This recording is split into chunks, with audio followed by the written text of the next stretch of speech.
cinéma, j'ai commencé en 1964 à l'occasion du film Fantomas. Gilles Delamarre, le fameux cascadeur de l'époque, avait besoin d'un lascar habile en moto pour pouvoir doubler Jean Marais dans les films, dans les scènes d'action. Et donc j'ai répondu à son appel. Bon, il y avait plusieurs, il y avait un casting et j'ai été choisi et je suis entré dans le monde du cinéma comme ça, tout à fait par hasard. Je rencontre énormément de gens maintenant parce qu'on a une page Facebook et sur cette page Facebook, j'apparais avec une quantité de choses sur Wikipédia, etc. Enfin, ce qui fait que les gens ont appris à me connaître. Et étant donné que j'ai aussi maintenant mon but à mon âge, c'est de transmettre. Et là, on aperçoit, on parle Julienne, encore Julienne, rien que Julienne, toujours Julienne.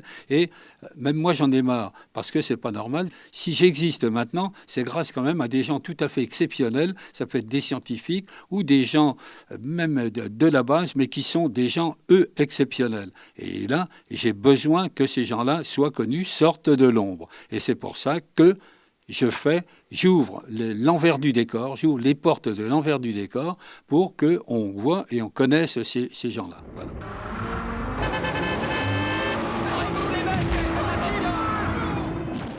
Moi, je suis l'homme de l'ombre parce que je fais croire aux spectateurs que c'est l'acteur qui participe à une scène alors que c'est moi qui le double.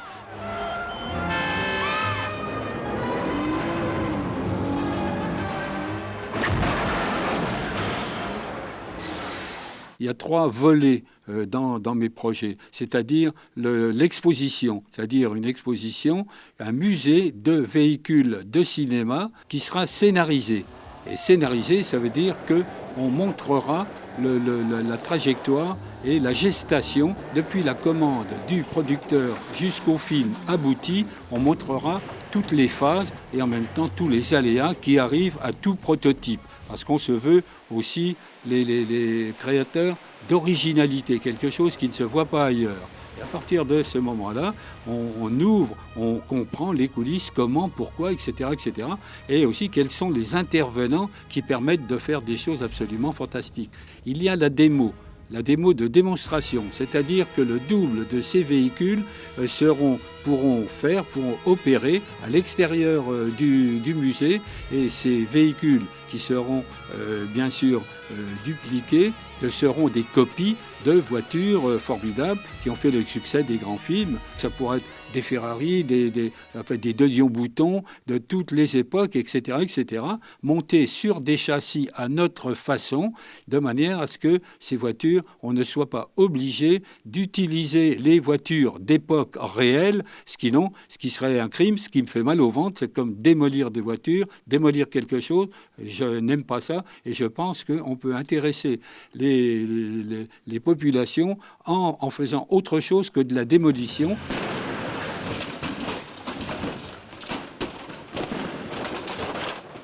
Le cinéma, il ne faut pas oublier que c'est l'art de l'illusion. Alors là, ce que je me veux, c'est être en même temps un magicien, en même temps qu'un cinéaste, et doublé d'un sportif. Alors voilà, tout ça, ça doit faire une excellente mayonnaise, parce que tous les gens que je vois disent « Ah, c'est formidable ce que vous faites, mais comment vous faites ?» Bon ben voilà, j'ouvre plutôt la porte, l'envers du décor, et avec cet envers du décor, les gens sont formidablement contents de voir ça, et je montre tout ce que je veux montrer, mais seulement que ce que je veux montrer, et puis en même temps, je me conserve aussi toujours un coup d'avance. J'espère être le magicien.